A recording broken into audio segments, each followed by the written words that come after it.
भारत देश स्वतंत्र झाला. हे स्वातंत्र्य आपल्याला सहजासहजी मिळालेले नाही. यासाठी शेकडो लोकांनी आपला जीव दिला, तुरुंगात गेले, फासावर गेले, हे आपला देश स्वतंत्र झाला. पण माझा प्रश्न तुम्हा सगळ्यांना असा आहे की या स्वातंत्र्याची आपल्याला काही किंमत आहे का? या स्वातंत्र्याचे काही महत्व आहे का? स्वातंत्र्याचा अर्थ असतो जबाबदारी. मला आलेल्या सर्व गावकऱ्यांना प्रश्न विचारायचा आहे, त्यांना तरी जबाबदारीची जाणीव आहे का? गावातील तरुण तुटकार मुलं सुट्टी झाली की शाळेत येतात, गुटखा खाऊन इथल्या भिंती रंगवतात, इथले संडास मुतऱ्या घाण करतात.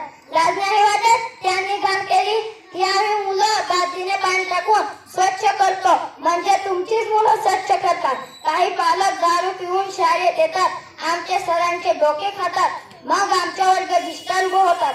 या ना तुम्ही शाळेत जरूर या, पण सरांना भेटायला या, आपल्या मुलांच्या अभ्यास विचारायला या. असे दारू पिऊन आल्यावर आम्हाला किती वाईट वाटत असेल याचा विचार करा.